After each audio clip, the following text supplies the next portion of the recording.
I just have a brief comment here at the beginning. That is that it's well known by psychologists that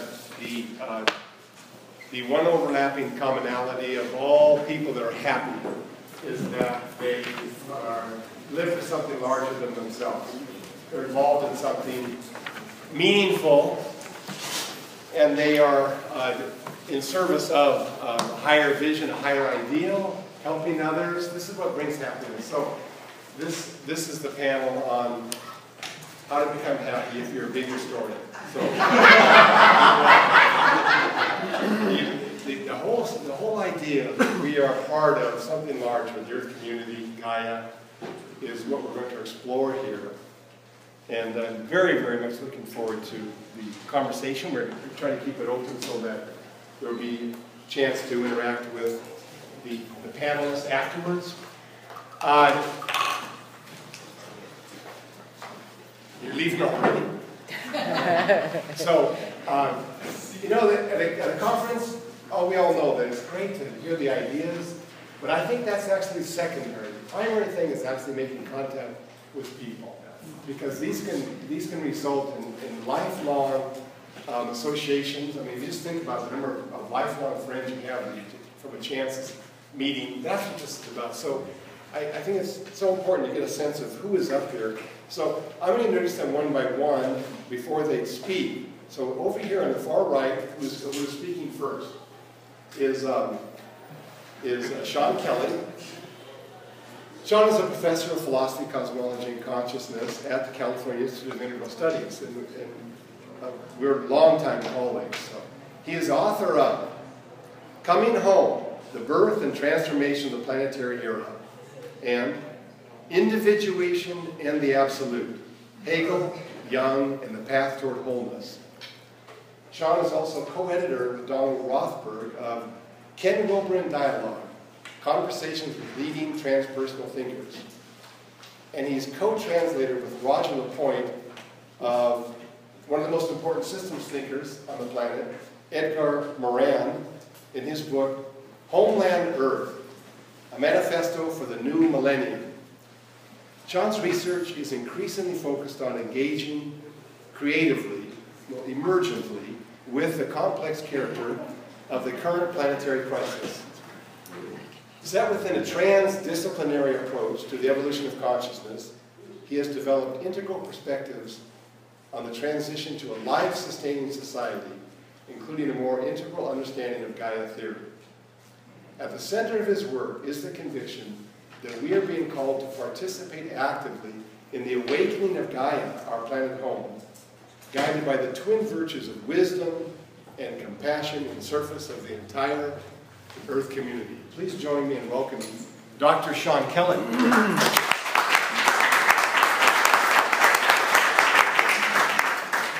Thank you, Brian.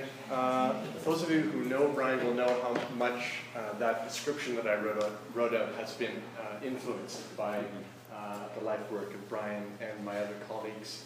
Rick is here. So many people that I can't name. Now, I'm going to really try to keep on time here, and this is sort of interesting. Let me see if I can mute it. Fine. At one point, I'm going to use the board just as a little aid. Okay, I really only have time for a few points. The first point is this. I remember I did the Earth Walk with Stephen Harding at Schumacher College a few years ago, where we spent a few hours walking mindfully to retrace the 4.6 billion years of Earth evolution. Wonderful experience. It's amazing. And I'm sure you all have had similar experiences, but when we reached the very end, Stephen took out his measuring tape for us to take the last step and showed how the whole of human history, of recorded history, was the last 3 centimeters, I think, of that 4.6 kilometer walk. And you're all familiar, if you've read David Christian's book, these wonderful graphs that he gives, the time scales, each one that you go to, the previous one has now become a smaller fraction of the new table and so on. So one of the goals of big history, as you know, is to provide a new, comprehensive, and in some sense more true context for the human project. One of the initial effects of this new contextualization of the human project can be to seemingly reduce the human to a quantitative insignificance. Right? This is one possible effect. Now, given the pernicious effect that humans have had on the planet and the pernicious effects of a certain kind of anthropocentrism, this is not necessarily a bad thing. However, there's something that doesn't quite sit well for me when if I ask the question, so what is the implication of this quantitative insignificance? The linear timescales by themselves can't answer that question. So to try to answer the question, I need to invoke not only a quantitative context, but a qualitative context. So the question is, what is our qualitative context? And I won't rehearse all the details now, but in short, the qualitative context of our moment now is one that we are the first, not only Homo sapiens sapiens, but the first of the Homo lineage to have the opportunity to experience, namely the imminent collapse of the biosphere. That's our context, probably preceded by civilizational collapse and untold suffering. That's our context. A little bit more immediately, we could say, what is our context? Well, the dying of the oceans, the sixth mass extinction of species, global apartheid, and so on. That's our context. So, if big history is about context, the true context of the human, I think we need to not lose sight of the singular qualitative context of our moment. Now, Joanna Macy, another colleague and friend of ours, mentor, uses these two metaphors to describe our moment. One is the great unraveling, and I just mentioned that. I don't need to say anything more about it. The unraveling of the very fabric of life on the planet. The other is the great turning toward the possibility, at least, of a life-sustaining community and a flourishing Earth community.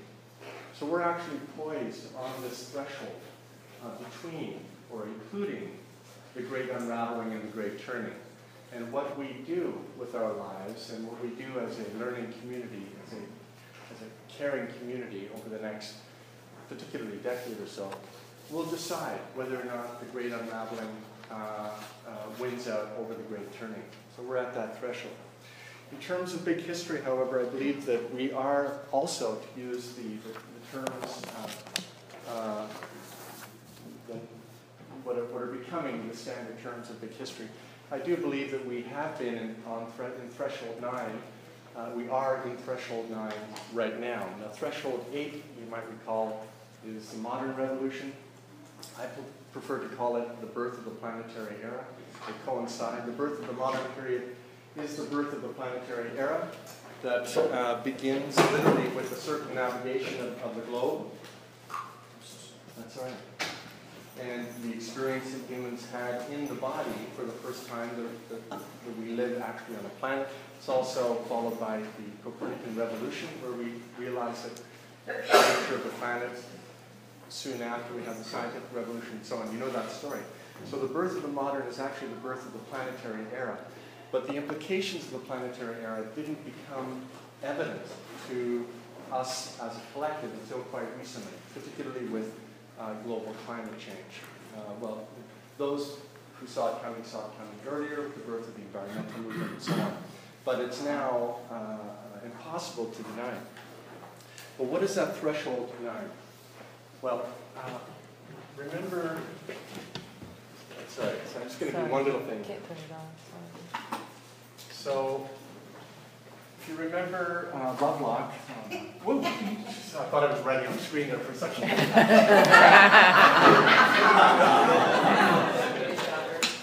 didn't want to use red. Use blue. Yeah, I didn't want to use red, but Oh, thank you. It's going to work. Okay. So remember that James Lovelock, the inventor of the Gaia hypothesis, which is now the Gaia theory, which actually became the basis for what many people call Earth system science now. His big insight was that the Earth, which until previously biologists had been thought of as being basically a collection of inert substances with a little sprinkling of life somehow on it that emerged, we don't know how, came to the realization that life not only emerged out of Earth, this bowl of molten rock, mysteriously, but quite soon after, established a coupled system with the lithosphere, the atmosphere, the hydrosphere, and so on, so that Gaia is actually a self-regulating, a dynamically stable, self-regulating system. And his hypothesis was that the nature of that regulation was to support the maximum diversity and flourishing of life. So this is standard Gaia theory. Now, we know that in evolutionary terms, the human, anthropos, emerged out of life, right? And for millions of years, or our species, just a few 100,000 years, there was virtually no evidence that the anthropological emergence was having any effect on life. But of course now we know that's not the case, that the biosphere itself is being threatened, largely as Brian and Mary Evelyn helped us see last night, those of you who saw the movie, symbolic consciousness, right? Particularly, I would say, the value dimension, the values of that symbolic consciousness. This is a long conversation. In any case, we are now at the point where Gaia needs to be conceived of not only as, sorry, that's all wrong, not only as a geo-bio system, but a geo-bio-anthropological system. It's integral. That's what Gaia is. Okay, so when I say integral Gaia theory, this is what I'm talking about. So big history, to my mind, has a fundamental role to play in, especially in higher elite academic cultures, but also hopefully if it penetrates education, not only in universities, but in high school, has a critical role to play in helping us hopefully move towards a great turning and arrest the great unraveling. How can it do this? How much time do I have? Well, you have another 2 minutes? 4 minutes. Okay, good. Great, thank you. How can it do this? Well, great turn in not 4 minutes. Big history. Well, big history, in short, I believe, needs to open itself to the big questions, not only the physicalistic, naturalistic question of the origin of the cosmos, the origin of the Earth, but the big questions such as how should we live? What is the nature of the good? What is good? As well as, for those who have the inclination and the time, how do we know? How do we know what we know? Right? These are very old, deep, big questions that traditionally philosophers and theologians have posed. And my belief is that if big historians don't invite this kind of big and deep questioning, the science and the narrative behind big history will continue to be, or will eventually be co-opted to a certain degree at least, by the corporate-driven, capitalistic, consumeristic juggernaut that is destroying the planet. Not to put too fine a point on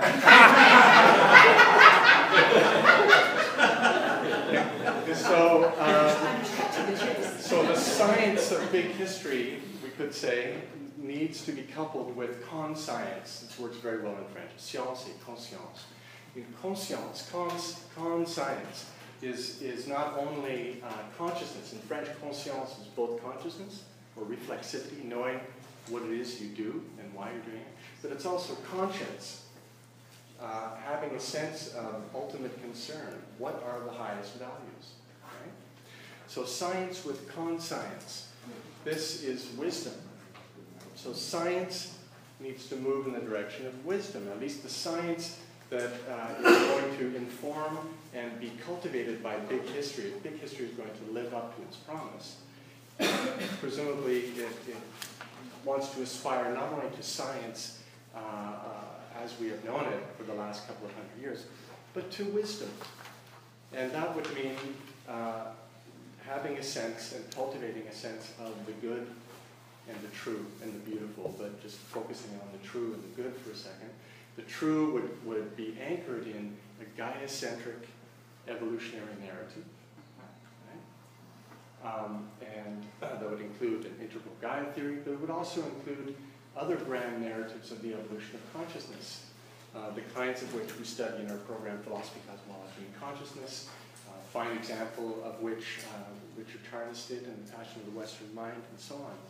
So that would be the good, the true or the wisdom side. The good side, the praxis, would be a Gaian praxis, and this would have a whole suite of things, including Gaian economics and earth law, which we're going to hear more about in a moment. Thank you.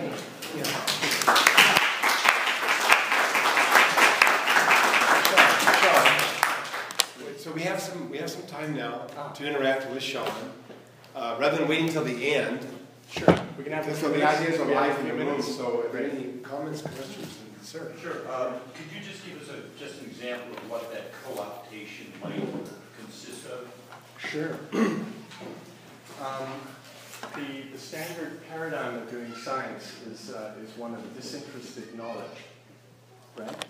But philosophers of science have known for quite a long time there is no such thing, and that if we persist in the illusion that knowledge is disinterested, then we can do things like make gadgets that blow up, hundreds of thousands of people. Like the atom bomb, the name for the atom bomb, they call it the gadget. And we can go ahead with all kinds of things like runaway genetic engineering, manipulation of anything, simply because it's possible. So this is an example of disinterested science. Of the true. How specifically would big history? You said big history would be co-opted. Oh, well, please. Yesterday we had a talk by David Christian. He brought out 2 days ago mobilization machines as an example from world history. Right. But there was no critique about the autocratic nature of mobilization machines for the present. That would be an example. What would be an example? Well, he was saying, what are the examples from history that will bring us towards a better understanding of energy in our times? Right. And he gave the example of what we would call totalitarian regimes, mobilization machines that have elite manipulation of power of people and resources. And then he came to the conclusion, he didn't make an evaluative point about that in relation. He went to the conclusion to say, we should learn from history. But we have to evaluate what that means for a mobilization machine as an image for a present. So the co-optation then would be that somebody says, "Oh, big history supports the notion that one can or should do this." No, I mean I'm not wanting to speak to his point, but I think okay. All right. Well, you can take it up. I'll just finish by saying what I think Sean is suggesting is that there's values, that there's interiority. I understand all of those points. I'm totally. But if we don't have it, we're not. Then we can co-opt it.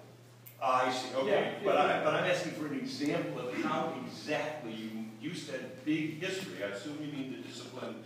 The folks who are engaged could be co-opted. Well, for example, I don't know Bill Gates personally, but I do know, or at least I believe, I don't have concrete proof, that he's quite enthusiastic about geoengineering for climate change, and with GMO crops and so on. So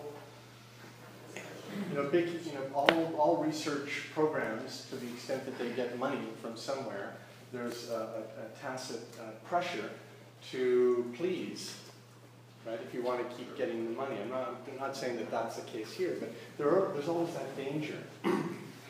Now, that's Bill Gates, but the reality is that science in universities all over the world is increasingly owned by corporations, the practice of science, right?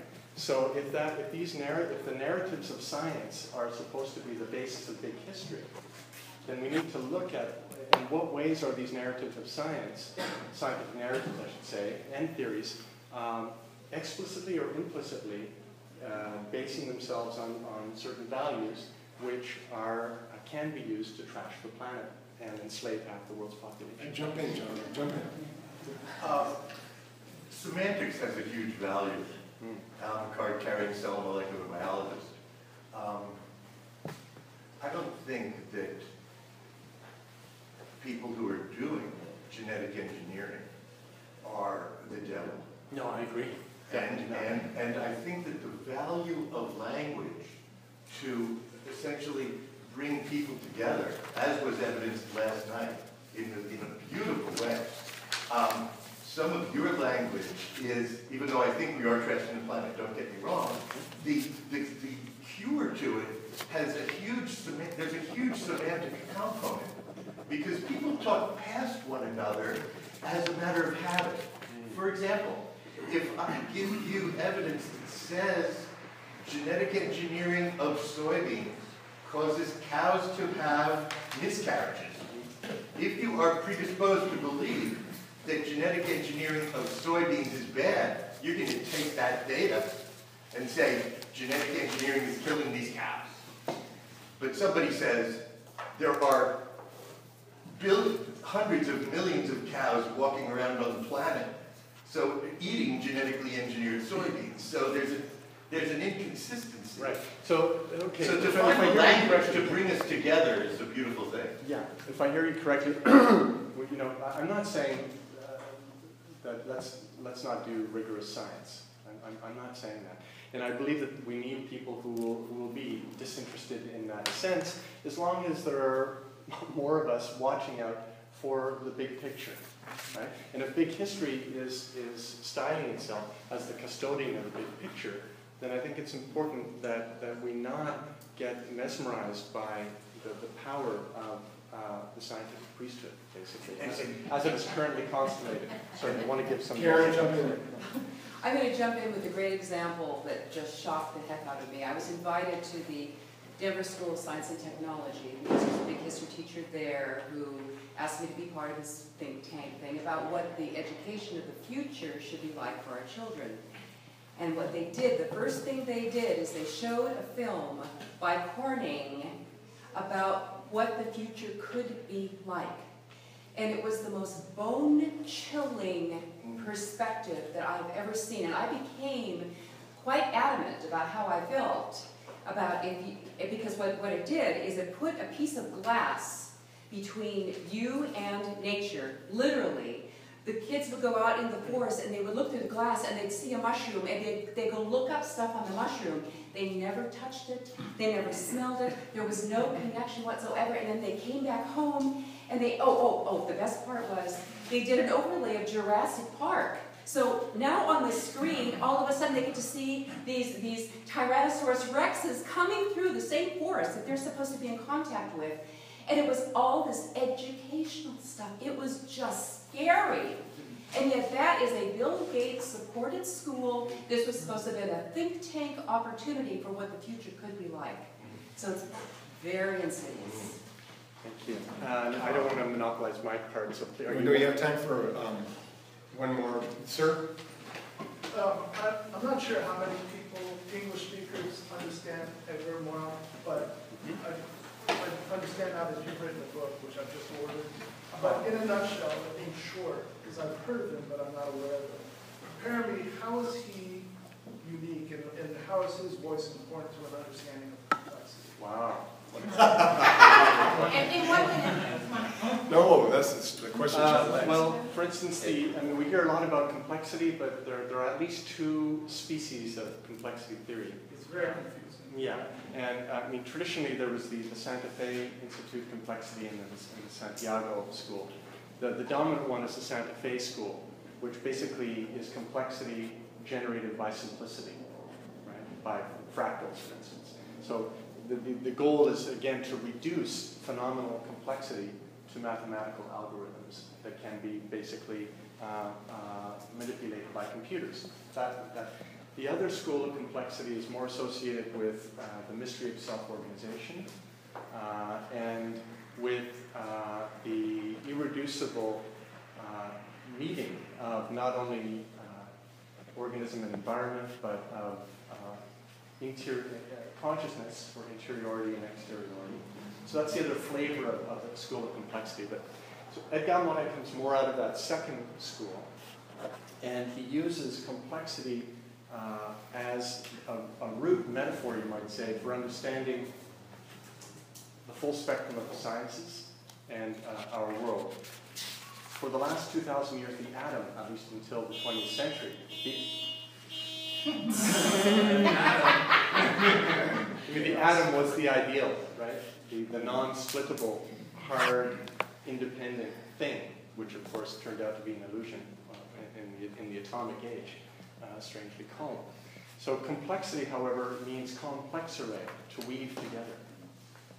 And the idea is that all of reality at every level is best served and best encountered through this root metaphor of complexity between all kinds of things. We can have a conversation. Thank you, Sean. Thank you.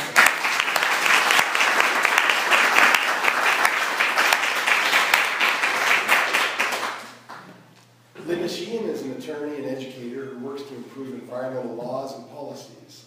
She is currently executive director of the Earth Law Center, which advances recognition of the inherent rights of the natural world to exist, thrive, and evolve.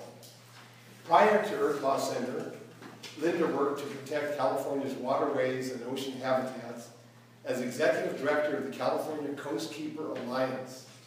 For her efforts in, quote, fighting pollution of the Pacific and the streams and rivers that flow into it, end quote, Ms. Sheehan was recognized as a 2009 California Coastal Hero by Sunset Magazine and the California Coastal Commission.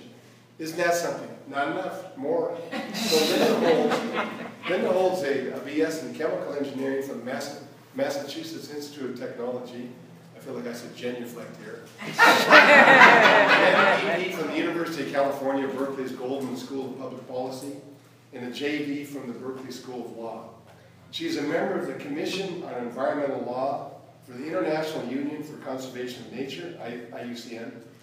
Linda also is regular summer faculty at Vermont Law School, where she teaches Earth Law, and has taught this class at the California Institute of Integral Studies as well. She is an author, contributing author to Exploring Wild Law, that's 2011, Rule of Law for Nature, that's 2013, Wild Law and Practice, 2014, 2011, 2013, 2014. What were you doing in 2012? Joining in welcoming Linda Sheehan.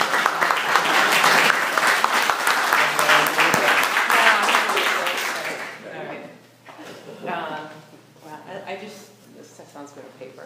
I'll try to be entertaining. So I owe you $20 because you really set this up nicely. Because this question, a couple of questions that you raised about how should we live. I mean, that's basically, if you come away with anything from what I'm talking about today in my 15 minutes. 13.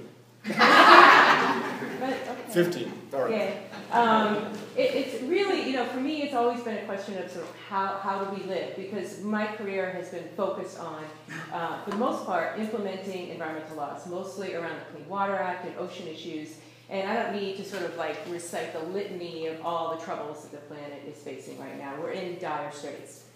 And, in my career, over time, it's been my experience that you try to implement the laws the best you can, and you get better at it, and you think, if I just get a little better, then I'm going to have more success. I'll solve these problems. My colleagues and I will solve these problems. And we've had a lot of success in California. We've made some progress. But over time, you start to see, the larger, more chronic problems escalating, climate change, biodiversity loss, habitats disappearing. And you start to ask yourself, well, I've been doing this for 15 years. There's not much more I can be doing. What is it that is a problem? And the problem is, the context, as Sean said brilliantly, context is everything. The context is incredibly important, and that's what we're missing. We're not seeing the water that we're swimming in, and the context is the larger overarching system. Basically, our environmental laws forgot to take big history. They're sitting out in the back of the class, just not paying any attention whatsoever. And so our environmental laws are really fundamentally flawed, and big history helps us see why our environmental laws are flawed. Basically, they assume, the fundamental problem is that they assume that people and nature are separate, and that nature is our servant. Nature is something that we can manipulate. It never questions that. And so when we passed all of our, the Clean Water Act, the Clean Air Act, the Endangered Species Act, all of these laws back in the early 1970s, we had these grand designs that they were going to save us from ourselves. But the problem with these laws is they really just address the acute problems. They didn't really address the chronic problems, which would have required us to reevaluate the context in which we live. And so what we see is this is sort of like it's this positive feedback loop that's going on where, this Cartesian hubris that we can control the planet. We are so smart. We can start to figure out how things work, and then we can make them work even better, and then we can make more technology, and then because we can control the planet, we should do more of it. And so nature is something that we can manipulate, and naturally our environmental laws are starting to encompass and encapsulate this message. And so for me, the clearest difference, I think, of how this started to play out and where we saw a bifurcation, we could have gone one path or another, was back in the early 20th century when there was a battle for the consciousness of American environmental ethics. And so you had on the one hand, Gifford Pinchot, who was the first head of the U.S. Forest Service. And on the other hand, you had John Muir, who I would argue is California's first big historian. They were having this sort of epic battle over Hetch Hetchy, and big history has a lot to do with the drought today, which I'll talk about at the end. And Pinchot had the ethic that came out of this Cartesian idea that we can control in a very linear way the Earth, and because we can, we should. We're masters of our universe. And so he said that we should gain whatever we can, whatever the forest can produce for us, we should be able to gain that without completely destroying the forest. That was the ethic, which was actually better than the ethic right before then, which was destroy the forest. But Muir, he recognized that, whatever thread we're pulling, we're pulling on the fabric of the universe, and the universe is affected. We're connected in ways that we don't really understand, but we are connected in a large, in a universal sense. So, inevitably we know what happened. Pinchot won, Hetch Hetchy was damned, John Muir died the next year. Very sad. But we have an opportunity right now, in these discussions that we're having today, to start to realize, to bring environmental law back into the big history class and try to reevaluate and reimagine what this might look like for the future. And so I think that's where the big history can be helpful, and we can also start to think about sort of how we transition. What does that transition look like? And in doing this personal, my own personal work, and moving from sort of your traditional environmental law practice, which allows for the continuation of the destruction of the environment, to shifting to this idea of a sort of a universe-infused earth law. What does that look like? Trying to understand how we could get there at first seemed overwhelming to me, but then reading a little bit of some of the works that you know of. So, for example, Thomas Kuhn in the Structure of Scientific Revolutions, he talks about the need, when you start to question a scientific paradigm, when it starts to get questioned, you have to have something else to fit into its place. So when it really starts to fall apart, you've got something. Well, that applies to law, too. And so we have our environmental laws, and they're very, they're traditional. They've got all the same patterns in environmental laws you can see occurring across all of them. So, for example, the Clean Water Act, Endangered Species Act, Magnuson-Stevens, all of these laws meet what Pinchot talked about. Take as much as you can, and leave a little bit, just keep the environment the environment. And then that way we can continue to do that. And if there's a problem, we'll engineer our way out of it. Technology will save us somehow. So the language that runs across our environmental laws is very similar. So you look at Magnuson-Stevens, the Fisheries Act. It says you take the maximum sustainable yield. That's what he was talking about when Sean was talking about with the forest. With the Endangered Species Act, some people say, oh, well, you know, that gives rights to species. No, it doesn't. In fact, it gives them a right to not go completely extinct. And so we don't pay attention. We don't pay attention until you've got like a delta smelt, you know, in the bullseye, you know. It's like, okay, it's about to go out, but then you've invested so much of your time and money and energy into the behaviors that created this situation for the delta smelt that you can't help but decide to just knock it out.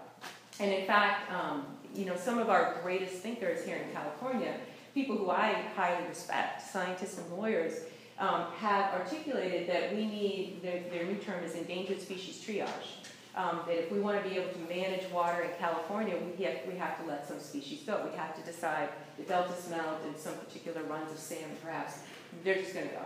And you know what that is. That's a slippery slope, but the lawyers call it, maybe the scientists do. Once you start going down that path, you're not turning around. And so we need to start to roll that back. We need to start to figure out a different way of doing things, and that's where big history can be helpful. And that's where, you know, when we can start to think about, well, what is it, Sean was talking about, you know, how do we want to live? You know, what is wisdom? What is wise action? How does big history help us decide how we want to live? And I think that, you know, one way that it can start to do that is to recognize what's good for us. And some of you maybe were in the presentation yesterday by David Hooks, the one Skyped in from the University of Liverpool. That was great. We were all singing at the end. That was a good one. And so he was talking about cooperation and how cooperation and obligation to community is the way that you start to build well-being, you build stronger, resilient societies, and you build personal well-being. And so to be able to have an opportunity to build that, that's where we could start to think about how we want to live. Our laws, our economic system guide us towards survival of the fittest, which wasn't really something Darwin even emphasized. It wasn't really a focus of his, but it's something that our economic and corporate system grabbed onto to be able to build more of itself. So how do we want to live? It's not just sort of like running around trying to maximize our own personal welfare and well-being. We don't sit on our deathbeds going, God, I'm so glad I had all that money. You know, you think about your friends, your family, your community. And so how do we start to build a community? Well, we start to look at such, you know, hippie, you know, type of dreadlock, sandal-wearing folks like Adam Smith. And Adam Smith, you know, who, you know, was rewarded the honor of being, you know, the creator of our current economic system, would be rolling over in his grave, as many of you know. He saw what had happened with the, you know, the things that he had been written. He was an invisible hand coming out of the grave and throttling modern economists and saying, no, this is wrong. Because he also wrote the theory of moral sentiments, right? And so in that, he said such crazy things like, you know, there's nothing better in a community than the feeling of being beloved, you know, not making a whole bunch of money. And he said that the countries where profits are rising fastest are also the countries that are going fastest to ruin. And so he said a lot of crazy stuff like this because he came from, you know, his context, getting back to Sean's point, his context was small communities. And, you know, if you went out of your way to screw your neighbor, the whole community wouldn't invite you to the barn dance or whatever it is that made people happy at that time. You had to take care of your community. And so you were able to have an economic system that served the well-being of the larger whole and the larger whole above that. And that Scottish Enlightenment philosopher realm, again, the context from which Adam Smith came, talked about achieving well-being, achieving prosperity through the exercise of obligation towards your community. And that was, you know, old news at the time. Aristotle was talking about it a long time ago with this idea of eudaimonia, achieving virtues with practical wisdom, how you apply yourself in your community, and how you take care of people. And this idea of freedom that we talk about, you know, this idea of life, liberty, and the pursuit of happiness, that was written, Jefferson was also influenced by the Scottish Enlightenment philosophers. And this idea of freedom that we take so dearly, it's a very individualistic thing. That's an Old English word that also means to love and honor. So really what we're talking about, you know, again, how do we live? How do we change our laws? is to be able to have our laws guide us in a way that allows us the freedom to be able to love and honor our community. And Aldo Leopold extended this idea of community, not just to people, but outward to include nature, to include the natural world. A recognition, again, of the big history of our connections with the universe, our history before us, the history of the earth, and how we fit in within our community, and how we embrace the natural world in a way that allows us to be able to take care of our community, including people and nature together. So what does this mean for our laws? How many minutes? 4. Okay, I can do that. What does that mean for our laws? So how do we change our laws? Well, the first thing that when we talk about Earth law, what is that? There's a number of things that we think need to happen. One certainly is to start to recognize the inherent rights of the natural world, natural systems, to exist and thrive and evolve. So not the way that our laws say now, not we're going to let them go until there's enough delta smells so we can give them names. But to be able to actually thrive, what is healthy? Science doesn't really think about what a healthy ecosystem is. They know what a degraded ecosystem is, but what's healthy? What does that look like? And how do our laws guide us in that way? And so we need to be able to recognize the rights of nature, because right now we've created a problem. We give rights only to people, and nature is our servant, our slave. And corporations, too. Yes, thank you very much. We give rights to everybody, but not nature. And so that's a mistake. And so we need to fix that mistake first. And this word apartheid, the South African, it means separation. And so we're not building relationship, we're not building community by denying rights. We have to recognize rights in order to start to build community. And once we've done that, then we can start to practice in a way. We can use our laws and create economic systems, which Bruce is going to talk about, that allow us to be able to practice the way we live our lives, the praxis element of what Sean was talking about, in a way so that we guide our behavior toward the needs of nature, the well-being, the health of nature, not just to guide our lives in a way that we can just take as much as we can, but in a way to make sure everything flourishes together. And there are a number of places around the world that are starting to pass these laws, have already passed these laws. Ecuador amended its constitution to recognize these laws. Bolivia has passed national statutes. In New Zealand, there are court agreements between the Maori iwi and the Crown government that recognize the legal rights and standing of the Whanganui River. Such famous liberal cities like Pittsburgh, Pennsylvania, has passed an ordinance recognizing the rights of nature and granting citizens the rights to enforce it. And here in California, Santa Monica has passed a law that recognizes the rights of nature and provides community enforcement to protect those rights. And Santa Monica is the first city that's actually starting to look at enforcement and implementation. So what does that mean? How do you do that? So, for example, Santa Monica is saying, we are going to be self-sufficient in water locally by 2020, and they're going to meet this goal. Because to them, they know that they want to be able to live their lives in a way that recognizes the needs of the natural world. And they don't want to take water from the delta, they don't want to take water from someplace else, they want to know where their water comes from. And by doing that, to sum up, it allows us to be able to recognize our next role, what the next age is. Where do we go from here? Envisioning, once we have this paradigm shift in law, how do we shift our behavior? And it's not just about practicing in a way on a day-to-day basis, how we live with the earth. We get our water locally, we know where it comes from. But it also allows us, in turn, creates a better feedback loop than the one we're in right now, to be able to recognize that we are part of this larger universe, something that we've forgotten. The big history helps us to remember that we are part of this larger system, and that in turn generates more respect, more new laws that respect nature, more economic systems that respect nature. And that's a wonderful feedback loop. I'd like to be part of that feedback loop. And so thank you for letting me talk a little bit about what we're doing.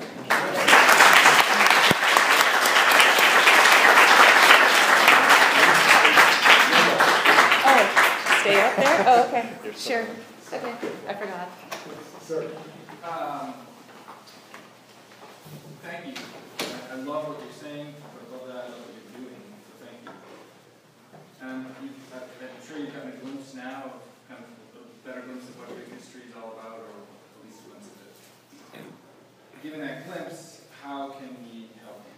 How can someone like me help you? Gosh, that's a big question, because there's so many facets, just having gone through the number of sessions and talk with folks and seeing just the variety of work, the complexity, of work. It's so complicated to make a complexity joke that I just learned the other day. There are so many different facets, and the thing is that, I think just to get back to Sean's point, that the context is really important. And the problem for me personally in doing this type of traditional environmental law is that you don't see, the fish that doesn't see the water they swim in. You don't see the assumptions that you're making. You don't see how you're moving forward in a way that is ignorant of other modes of being.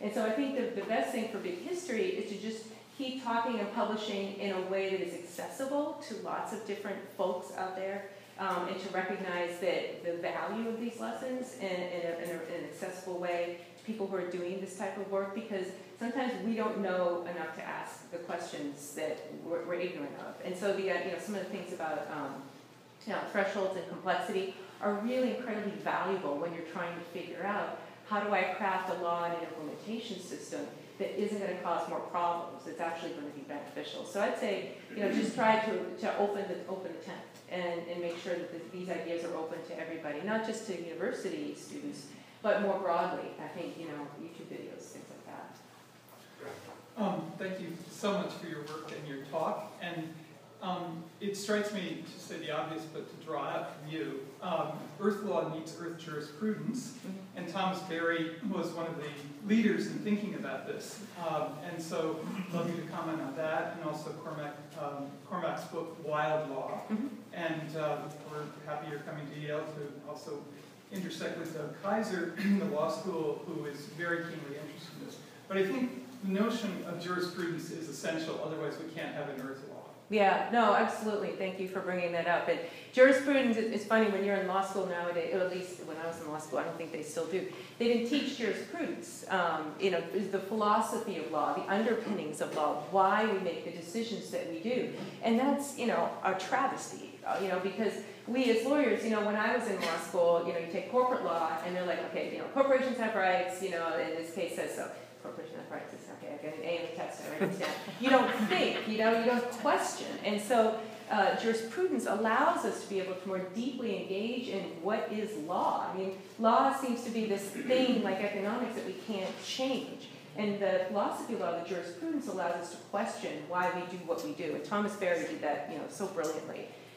Any of, our great work, and, Cormac Cullen's book, Wild Law, really delved into those questions deeply and allow us to be able to see sort of where we came from, how we got here, which is incredibly important to figuring out where do we go next.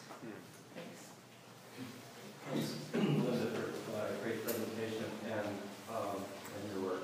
And I'm thinking about how I'd like to draw out you, and in a way, you and Sean both presented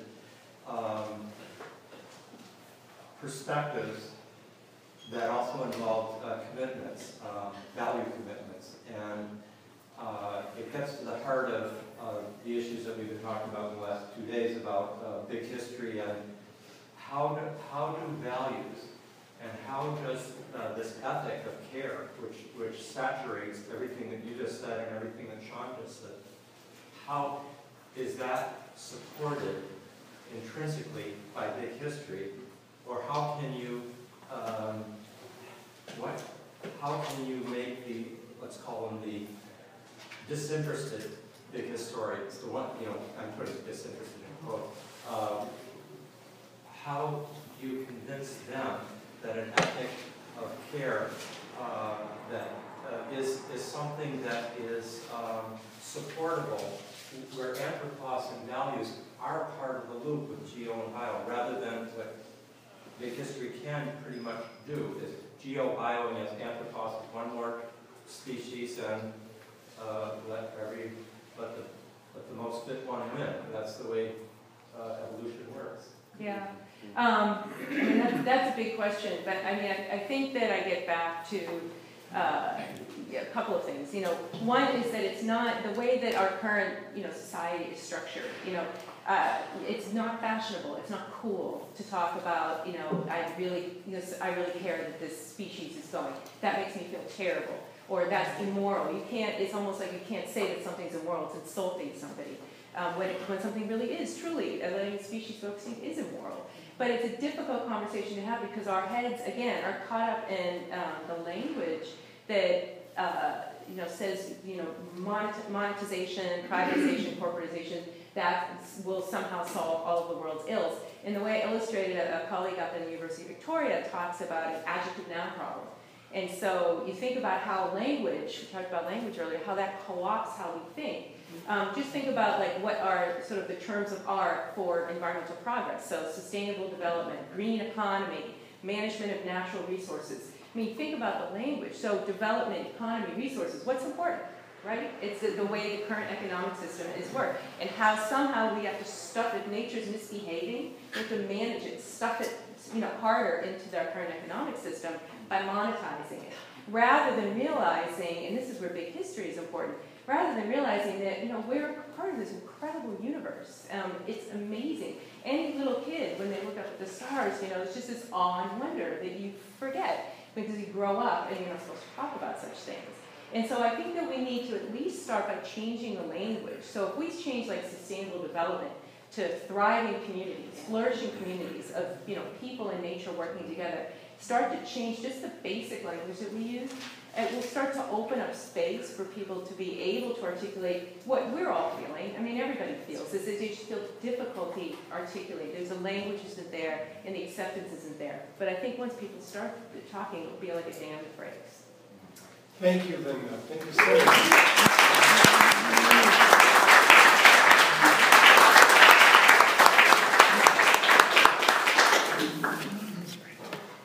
Bruce Thompson is adjunct faculty at the California Institute of Mineral Studies, where he teaches ecological economics. Bruce has worked in corporate finance and as a professional economist for various major financial institutions and consulting firms, as well as testified as an expert on these matters in class action lawsuits, including the Exxon Valdez oil spill. He serves as treasurer of the Strong Foundation for Environmental Values and works as an activist with several environmental organizations.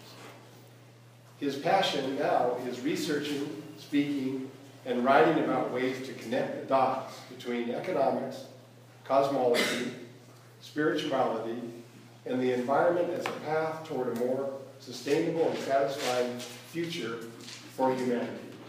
Please join me in welcoming Bruce Thompson.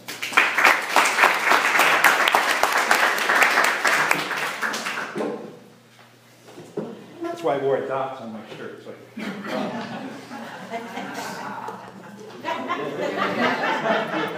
my wife told me where this shirt is. So the good question is, it always comes back, we talk about this all the time, is why we're having all this destruction of the biosphere and why we keep doing it, right? We know it, we have the knowledge, it's not a secret, yet we keep doing it. And it's the economy itself is the cause of the destruction. It's this moving economy, right? And so one of the questions is, why does not our economic theory deal with this? And what we need to do is recognize that the economic theory itself is actually in support of this bigger vision. It's sort of a, Harpelani called it an ideology, a utopian ideology. So perhaps big history can give us a different lens, a perspective that we can then shift this. I'll give you a quote from Thomas Berry. I always like to start with Thomas Berry. However rational modern economics might be, the driving force of economics is not economic, but visionary. A visionary commitment supported by myth and a sense of having the magical powers of science to overcome any difficulty encountered from natural forces. So that sort of encompasses the whole idea of economics. It's how we get from nature what we want as a species and sort of magically create this world of iPhones and everything else. So, the first point I really want to make is that we're still stuck in this world of Adam Smith. Economics is actually taking that and almost gone backwards. Second of all, in the big history perspective, we've talked about this threshold 9. Sounds like revolution number 9. If you remember, we had John on yesterday, we still have it. So we're getting this new threshold. But what this threshold really represents from an economic perspective is that we had this period of agricultural era where there was very limited economic growth. And then we had this spurt of growth in this modern era. But now we have to learn to not grow. And this is an incredible shift for our consciousness. We don't know, we really resist this, and understandably. Growth is an addictive thing. So this is going to be a major change to human consciousness. So, the third thing is really, what is this change in consciousness? What is this going to look like? And from a perspective of economics, we've been told that the human is this homo economicus. Told. It's not true, but we've been told this. So this is really sort of the core thing we changed, this consciousness of the homo economicus. So from this Gaian perspective, of this view from Gaia, perhaps it's this, I don't know what to say, maybe Sean has a better term, homo Gaius or homo Gaian or something. But this kind of a perspective of a human that is interdependent, interconnected with all of life. Part of this model that Sean drew earlier today. So, first of all, let's just step back a second. Linda was talking about the Adam Smith, and it used to call the Adam Smith problem. This disconnect between the moral sentiments and the wealth of nations. When you look at the economy, we had to come up with a reason why we had to explain the economy. Why they explain how things were gathered, how we got matter energy out of the earth and into human society. If you go back to the hunter-gatherers, which was 96% of human life, they didn't have to come up with a theory. Right? There was not really much of a theory to come up with. But they actually lived in relative abundance. So it wasn't, it wasn't a tough time. It wasn't the nasty, brutish, and short life that Thomas Hobbes described, as we know from recent research. If you look at the agricultural era, the way societies were organized, you didn't need to come up with a big theory because you basically had command. You had, what is it, David Christian called it, the mobilization machines? Mm-hmm. You had this command structure. You had the king, you had the chieftain, you had, if you were a blacksmith, maybe your father was a blacksmith and you had four.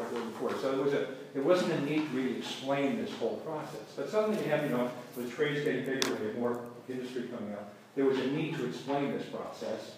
And Adam Smith in 1776 wrote The Wealth of Nations, which has been described as the most important book, perhaps, besides the Bible. Why? Because it's the operating manual for how we run the world today. Now, what's critical here is that he was looking for a way of finding order out of chaos. Just like Lily Prigogine. But this, unfortunately, what he was looking at was Newtonian physics. And this Newtonian physics, as we know, is a reductionist model. And this reductionist model has been carried forward.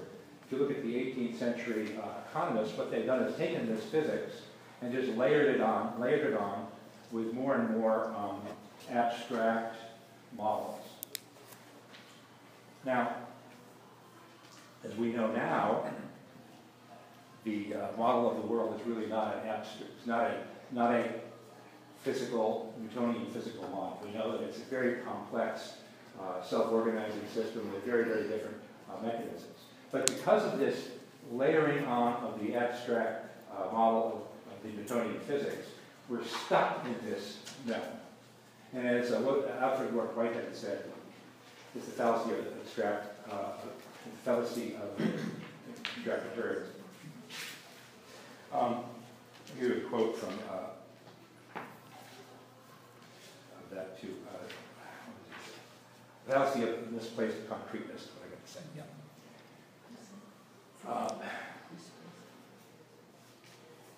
So this was what happening was that Adam Smith had done this, and we then taken that and replaced it with our variables in the 18th century. At the same time, in the late 19th century, when ecology came online in the 1860s,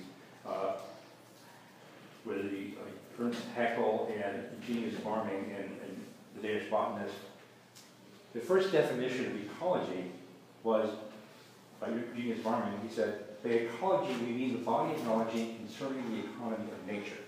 So you see what's happening is we're putting ecology over here as an economy of nature, and humanity is separate outside here. So we're seeing this separation going on, where economics is the ecology of humans, ecology is the economy of nature, and humanity sort of stepping up in this sort of triangle of the three of us in different places. And it wasn't until the ecological crisis of the 60s and the 70s when there was sort of this recognition, when some of the economists started to recognize this and started to change, that there was a movement towards bringing this back together, which is when we started seeing the movement towards ecological economics. But the pushback was intense. As we've seen since then, it's actually been a recidivist movement. And I just give you one quote, which I always, when I read this, I'm just shocked.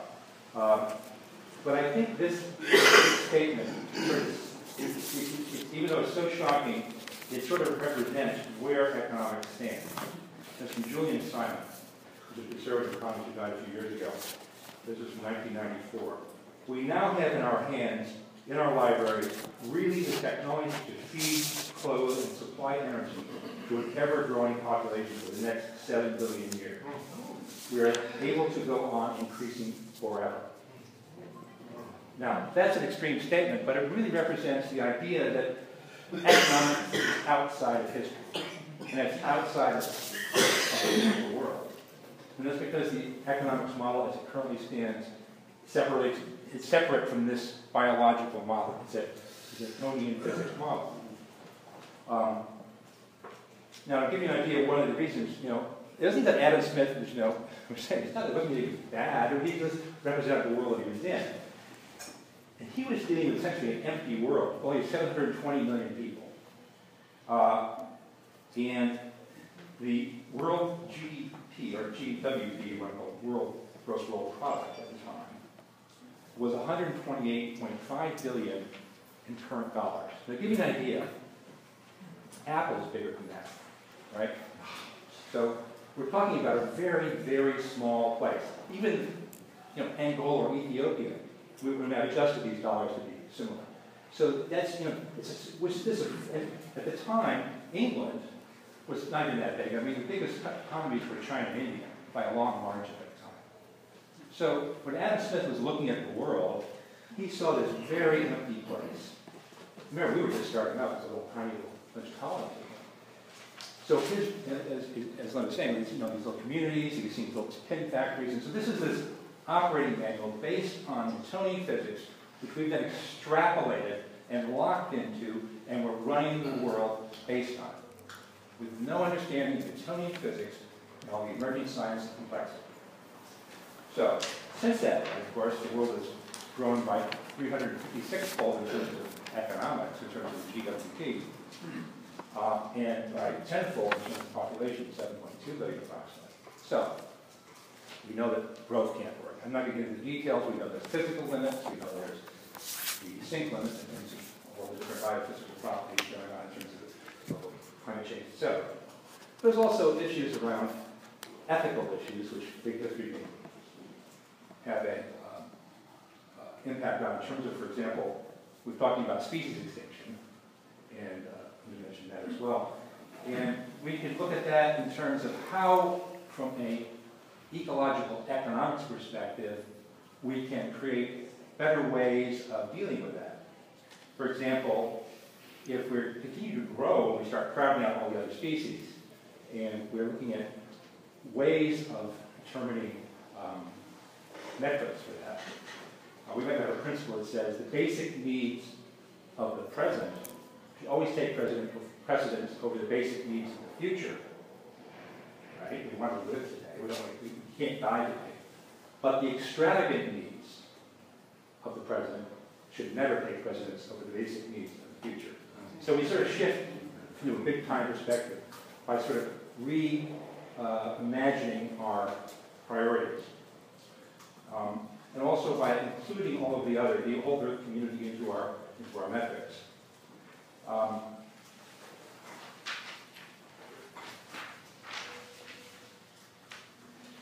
We also, as Linda was saying too, the whole idea of paradigm shift, going back to Thomas Kuhn, and also Donnell and Meadows, who did a lot of great work on paradigms. You know, when you look at economics particularly, and she went through this whole work, and it's a really great book in 2008, her posthumous book, Thinking in Systems, sort of ranks the effectiveness of various ways to shift systems. And particularly in economics, you know, some of these things we do all the time, like these tax policies, things like that, are very low in their effectiveness of shifting systems. So the highest levels of shifting systems is a paradigm shift, which is what we really want to do here, is shift this entire paradigm, because we really need to do it, and we do it relatively quickly. And in this case, this assumption that growth is good, it seems to be this paradigm that needs to shift. And this whole shift of this atomistic, individual, rational human that is working totally on self-interest for the individual self-interest is this paradigm that needs to shift. And so this is our leverage point, I think, in economics, is moving to this new way of thinking, which is starting to happen. So it's a new narrative, and that's where big history comes in too, because we need a new narrative of where we stand in history. Again, this modern period is less than 0.2% of the human experience. And if you look back at that hunter-gatherer era, which was 96% of human experience, where we lived relatively sustainably, not saying we go back there, there was something about that life way that we could live in relative abundance for this long period without doing radical damage. Obviously, we're much smaller, but there's something to be learned from that as well in terms of our consciousness at that point. Our consciousness in terms of relationship to the earth. And we have also to look at some of these metrics that we use, which are, I was thinking of how you describe this, because when we use these things, like one of the most damaging things we use in economics is the discounted cash flows. It's the most standard metric we use all the time in economics. And you can essentially justify any destruction of the environment using discounted cash flow because there's this present bias. And no matter what interest rate you pick, you can justify some level of destruction of whatever you're, I can go through a complex example at one time.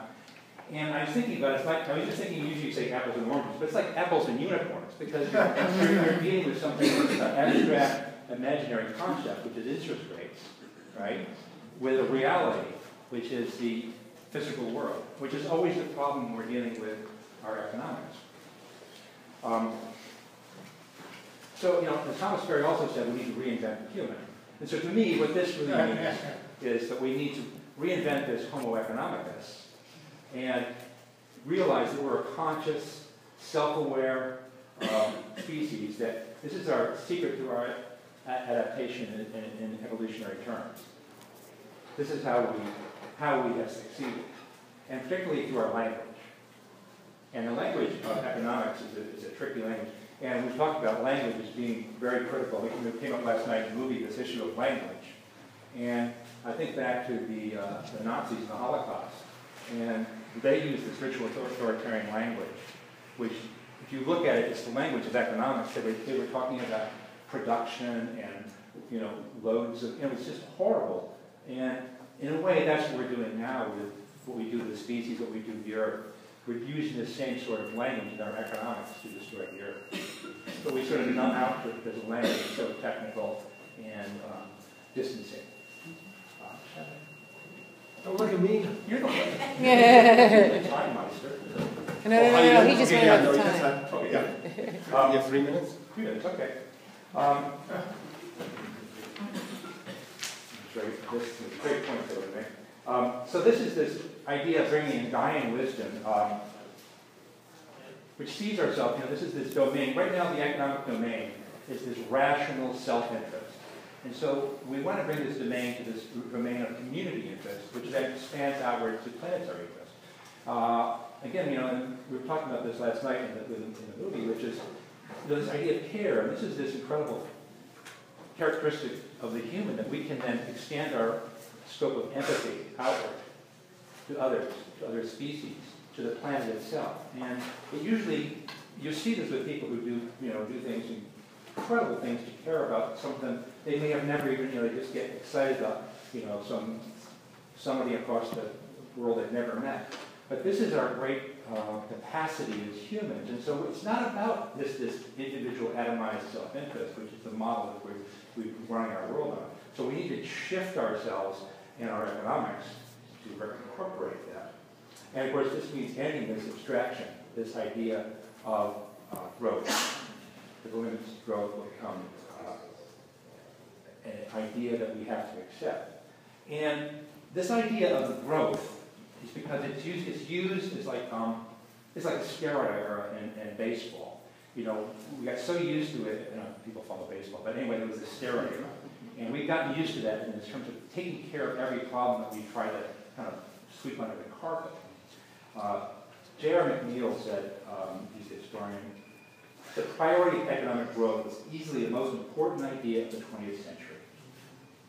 And I would agree with that. I mean, so this transition to a post-growth society will be as big a transition as the settling into agriculture, as the change from feudal society into industrial era. That's why it's going to happen, but it'll start happening under the surface. I think it's happening now in a lot of different places. We see it happening. So you'll see these things happen in ways where it's not an abrupt change. Those changes didn't happen abruptly. It's not like the French Revolution or something. There's a little green shoot that start appearing. And the other societies continue while these things are starting to happen, like the transition towns, things that are going on everywhere. And how is this going to happen? We're going to have a number of tools. We have it in our ecological economics toolkit. There's lots of different ways of doing this. But one of the key things is we have to stop privileging the market. That is one of the most critical things. And start privileging the Earth community. There's this concept we call strong sustainability, which is the sustainability of the Earth community versus the sustainability, weak sustainability, which is this sustaining long-term growth. When you hear sustainability, you hear about sustainability managed by corporations. What they're really talking about is sort of doing sort of more efficient growth, using less resources, but continue to grow themselves. So the strong sustainability is looking to have a sustainability that is within the context of big history. How to sustain ourselves as a species and other species as well, the entire biosphere. Am I running out? I'm almost out. We're running out. It's like that's like kind of the sixth extinction.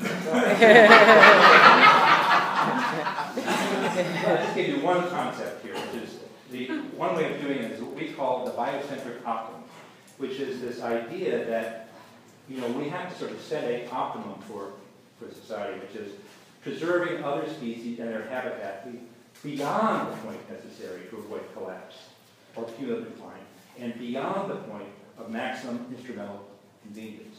This recognizes that other species have intrinsic value independent of their instrumental value. This goes back to what Linda was saying too. It's beyond it. As David Orr described it, it's like child-proofing a nursery or something like that. It's not like you just get right up at the edge, but you should say, let's just put the buffers everywhere and just leave a lot of cushioning. It's not like operating a spaceship Earth. This is something where you just cushion everything and let's let a lot of room here. This is what we're looking for. And so this is the idea of how you set up your steady state economies. You give yourself lots of space and you slow things down. There's a lot of room.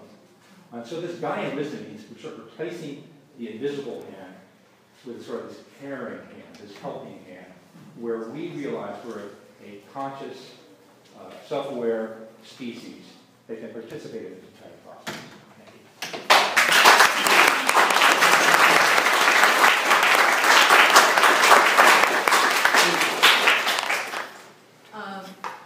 This is really great. All of you were just wonderful. Linda and Bruce, yeah, especially, whose historians can help start doing a revisionist history of Adam Smith. This is so great. I think this is for a little bit. I was thinking, Fred, wow. When are we gonna?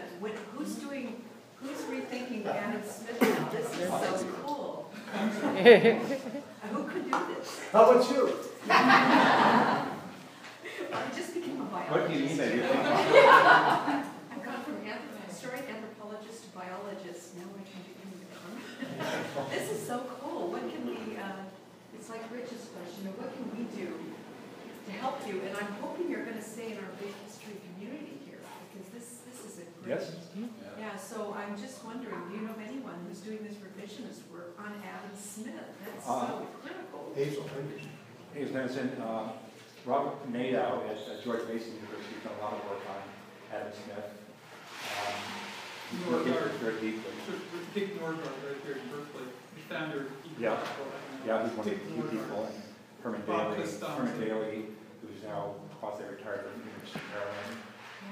There's a lot of people in the field who are working on this. Oh, good. And also I've been reading things about Malthus, right? Malthus, yeah, there's a class of the Wait. What? Yeah. Cindy, you only get one question. Okay. This limits the growth. Jennifer, then we're going to actually shift it. I mean, I don't. Bruce, you took too much time. So I'm sorry. Yeah. So you create all this desire, you're not satisfied. Jennifer. Thanks so much, Bruce. That was great. And both Sean and Linda. I just wanted to say that, in the big history as context, there are lots of other lineages too, that are looking at context and the implications of the context of an evolving universe. And with respect to law, the rights of nature and that whole thing, there are also lineages there as well. Lineages of evolution and all these different implications for what this context means. And so I just want to let everybody know about the Deep Time Journey Network, which is a social networking site for people from lots of different lineages who are looking at these issues. And there is already a growing number of people who are looking at rights of nature specifically, and coming at it from different lineages again. So I think we just need to keep remembering that big history is not the only player, that there are lots of other players out there. And there's huge richness that comes from acknowledging all of these different lineages and seeing the richness that they're all bringing to the bigger piece. Great. Let's thank Bruce first, and then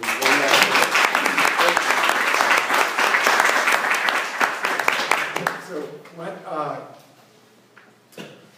The question now is: this is the first time the three of you have presented your ideas together, and it'd be wonderful to hear any sorts of questions you might have for each other, or connections that you made, or any reflections you might have on just our situation as a whole, from a guide perspective. Maybe just go in the same order as before, or okay. And what is our time? 10:30. Okay. 10:30, yeah. Great. Well, I have a question for you, Bruce. Sure. And so the growth as a value, yes. Growth in GDP, growth in etc. Of course, what is claimed often is that if, to the extent that industry and the corporations succeed in growing, there will be more wealth for all. But we know the lie of that increasingly recently. What's his name? Piketty, right, most recently, that has caused such a big stir. Pretty much demonstrating that the more growth you have, basically the richer those who control the means of production and capital get, and the greater the gap between the rich and the poor. So I'm just wondering if you can say a little bit about that, the link between growth and the and I guess monopoly capitalism. Well, I can say a couple of things. One is, in the current economic, first of all, let's looking at the current economic model, which we call this free market, I put that in air quotes, capitalism, which is, it requires actually government support through legal laws, regulations, etc., to hold it in place so that... And subsidies. And subsidies to keep it in place so that that particular monopolies, etc., can maintain their positions. And there's a tendency, it's kind of like a star or something, the gravity, there's a pull towards accumulation by these power centers. And if you look at it from that perspective, from a kind of a cosmological perspective, that there's a pull of the wealth and resources towards these power centers, that you need countervailing forces to keep this from happening. And this is why in a sense, what you have, if you look at how, in sort of the simplest terms, the kind of unregulated market, you'll start seeing power centers appear with all of these monopoly and single or dual duopolies or oligopolies appear. You need to have at least some intervention to stop that and to start creating some redistribution or fairness occur within the market. And then there's this third level which you need to do from a different level, which is to hold the whole thing down so the scale doesn't get out of control, so it doesn't keep growing out of like a cancer and keeps growing. Okay. May I ask one more brief one, but maybe it'll go to you in connection with this. It seems that in terms of the planetary situation that we're in, the corporate structure, the financial system, and so on, are in direct tension with the fact of the commons, the global commons, the air, the water, the topsoil, the DNA, and so on. Linda, could you say something about how Earth law would fit into the global, to the ethical imperative of doing something about the global commons? Well, I mean, as a lawyer, I have to I naturally sort of put a fine point on this idea of the commons. And people ask me, is Earth law the same thing as doing the commons work? And, for the non-lawyers, the commons is this idea of things that we hold, came out of the Code of Justinian originally and, is bounced and, back and forth over the eons. But right now, this idea of the commons generally includes the water, the air, things that we, hold in common together. And the commons isn't sort of quite there, I think, because it still has this idea of separation, that, that the earth is something that we have to steward. That's something that we own, we share together. And that's better than, separate, privatizing and individualizing. It's common, so that's better. But there's still this notion in the law of, humans are, people are stewarding. And there's always a limitation on that if there's some sort of an argument that could be made on the business side, then, maybe the commons could be taken. And so I think that what we need to do is sort of go the one step further. And so with the earth, when I say earth law, it's just it's like complexity, who knows what it is.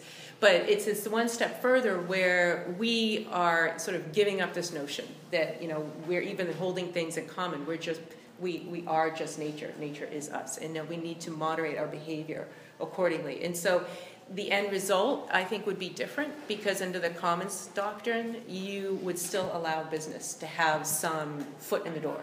If you can make some kind of an argument under the existing economic rubric. Whereas under, the rights of nature, you need a different economic rubric. You need a different economic rubric entirely to go with the legal rubric. So it's two different, it would be two different, it's a next step beyond that. This is a conversation I hope we'll continue to have because what I'm hearing from you is that the current legal ground for the commons is actually deficient. But if the idea of the commons were rethought along the idea of Earth community and of life in common on a planetary scale, maybe that at that point it might start to coincide with Earth law. But I'll shut up. Just I want to give each of them a chance to reflect on the whole. Maybe, Linda? Well, I mean, the only thing I wanted to add is, because you brought up Danella Meadows, and I love Danella Meadows. I mean, I think she's just wonderful.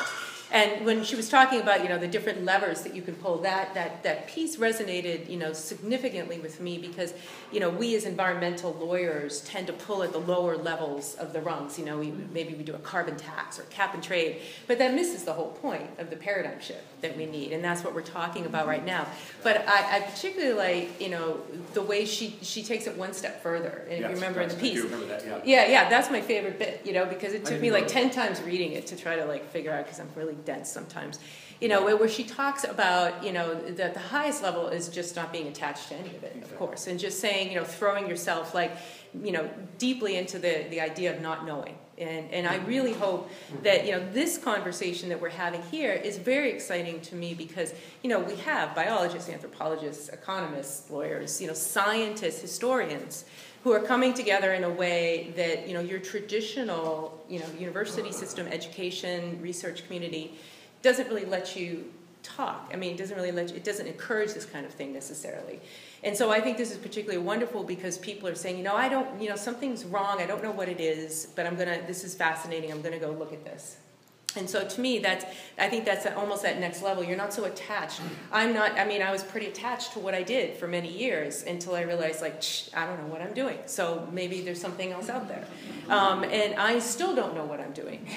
I'm sure there's many, many more things out there. And so what's particularly exciting to me is thinking about, and just more conversations, how we can take our individual specialties, our individual ways of learning, and not just sort of put them together and be able to create language where we can talk to each other, but create something new out of that, leverage our ways of learning into a different way of knowing. I don't know what that would be, but I think that's something that we can do. Maybe the last. Yes. I just want to say one thing on that too, and this issue of not knowing. I think there's something powerful in the fact that, for example, just that we're here today having this discussion, I keep thinking back, I always have thought, when we have, for example, the hunter-gatherers, getting together, and settling, when you imagine this moment, I don't see them having a conference and saying, should we have an agricultural revolution? I don't know. Is this a threshold? or even, as they're starting to have, as they get towards, the industrial, let's have an industrial revolution. But we're here having this discussion of trying to create a threshold, which to me is sort of this representation of this process of this self-aware, conscious evolution occurring in real time.